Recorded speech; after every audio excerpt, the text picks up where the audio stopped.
the top of my head, I can't think of any other person who has a whole ass theme park dedicated to them. So I love that episode so much. I definitely sent it to a lot of friends and family. Oh my god, just every episode continued to blow my mind. Welcome back to my channel. Thank you so much for being here. If you don't know who I am, my name is Kat. And today we are going through a couple of my favorite podcasts, and I'm super excited to share them with you. Before I jump in, I just wanted to quickly say a couple things. First is just thank you so much if you're watching this video. I don't know how you found it, if you know me, if you don't know me, but I appreciate everyone who watches and comments. It means a lot. I also just wanted to pull a Graham Stephan really quick and just ask you to demolish the like button if you like this video. If you don't like this video, you don't have to do anything. Just slip away quietly. Don't need to say anything.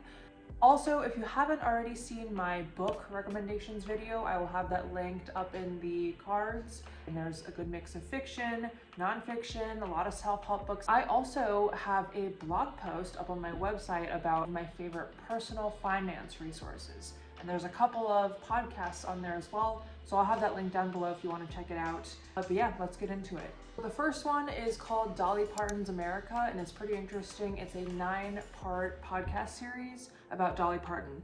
And I don't know about you, as far as what I knew before I listened to this podcast, I knew that she was Miley Cyrus's godmother and her song Jolene. My sister actually turned me on to this podcast, and I listened to the entire thing in a week or two, and it's so interesting. I'll read the description out to you. In this intensely divided moment, one of the few things everyone still seems to agree upon is Dolly Parton. But why?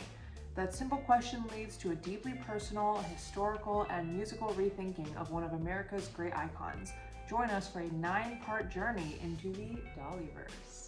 Some of the first episodes kind of cover a lot of the basics: her upbringing, her childhood, how she got her start in music and songwriting. They also eventually get into the industry that she enters into, and she was really young, and it was, I don't know, maybe like the 1950s or something, like 1960s, and America was pretty different from how it is now, but in some ways still pretty similar.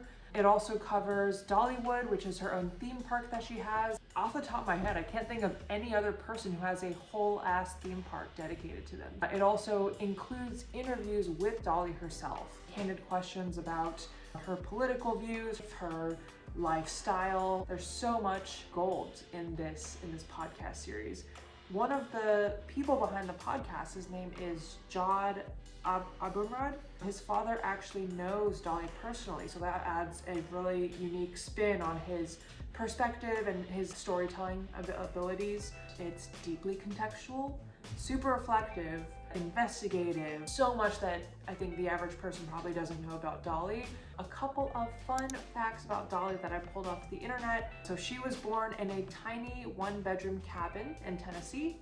She has been married for over 50 years. And she founded the Dolly Parton's Imagination Library in 1995, and they send books to children in the US, Canada, the UK, and Australia, which is really cool. The next podcast is called Millennial Money. This woman brings on different people to the show and interviews them about all sorts of money-related topics. Her conversation style is super easygoing and approachable, and she brings on a wide variety of people. I basically just scroll through the podcast and pick out titles that matter to me. More often than not, I usually come out with a lot of enlightened thoughts, maybe even like action items to take, but it's super refreshing. I think there's so much to be said about just money philosophy, being able to manage money better as like a 20 to 30-year-old. I'll link a couple of my favorite episodes down below, but some of the ones that stood out to me most, she brought on someone who is I think it was called like an online nomad or something, but she basically moves to different countries every couple months or every couple years and has her own business running like online marketing for companies. So it's fully remote. She can choose where she lives. She dictates her own hours, and I freaking love that. That's so inspiring. There was another one that was called How to Trade Your Paycheck for an Enriched Life. And man, the guy's backstory and how he's been spending his time during COVID, his approach to life, time, money in general. I love that episode so much. I definitely sent it to a lot of friends and family. There was another one that was called Stop Making Other People Rich, which I don't know about you, but that title instantly draws me in and makes me question up everything. So it's a podcast that's super reliable. I frequently check it to see what the new episodes are about. So the next one is called Rabbit Hole, and it's by the New York Times. This one was so interesting. I finished it in just a few days. It's also a multi-episode podcast series, and when you first dive into it, you think it's about one thing and you're like, okay, this is a pretty interesting story. And then it kind of dives deeper into the backstory behind this original story. And oh my God, just every episode continued to blow my mind. It's about people's online habits and how they change over time. It's mostly focused on YouTube, which I don't know about you, but I watch a ton of YouTube. My feed is like totally curated for me. My recommended videos are on point, and it's just how the algorithm for YouTube has kind of evolved over the past couple of years. And like so many other online apps, their main goal is to get people to watch more, show them more ads, and just show them content that, you know, is not necessarily something that they would like or agree with, but what they would continue to engage with. So if you're looking for a mind-blowing, super thought-provoking podcast series, I highly recommend Rabbit Hole by the New York Times. Okay, so the next one is Conspiracy Theories, and it's basically a podcast where every 2 episodes covers a different conspiracy theory. The way that they typically break them up is the first episode talks about the theory in general and giving the historical context behind why this is even a conspiracy theory in the first place. The second episode usually breaks down a couple of different theories that people have about the topic at hand.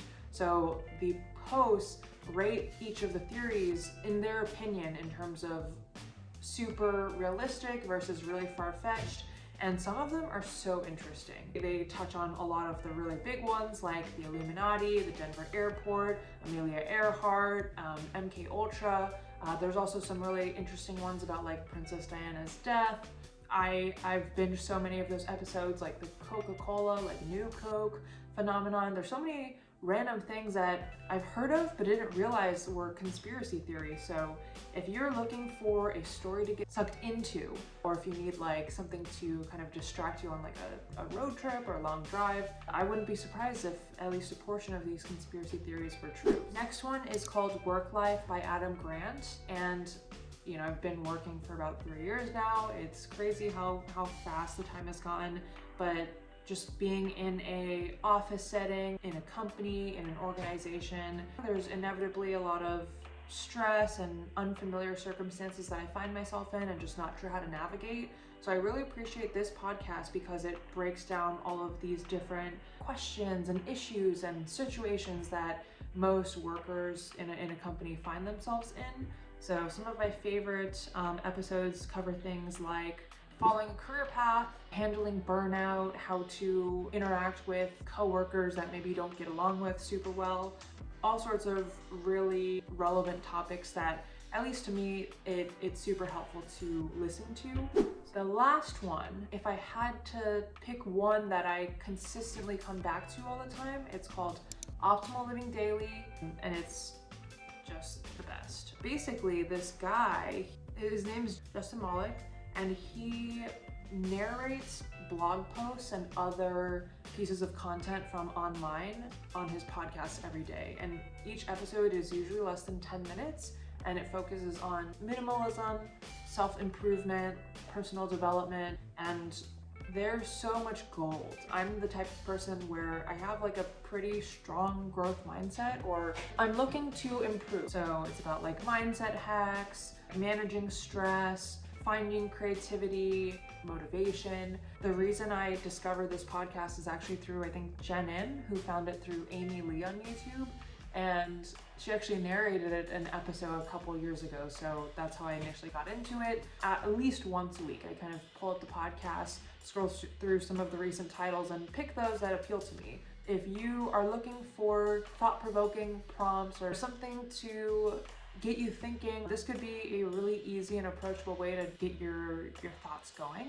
And I find it super soothing to listen to this at night if I'm trying to wind down for the evening. Optimal Living Daily, check it out. They actually have a bunch of spin-off podcasts. There's like Optimal Finance Daily, Optimal Relationships Daily, Optimal something something. I mean, it's like really small, easy to digest pieces of content that are narrated on this podcast. If you have a specific like avenue that you want to explore more, you should check those out too. Thank you so much for watching. If you enjoyed this video, please give it a thumbs up. Yeah, I hope you have a great rest of your day. Okay, bye.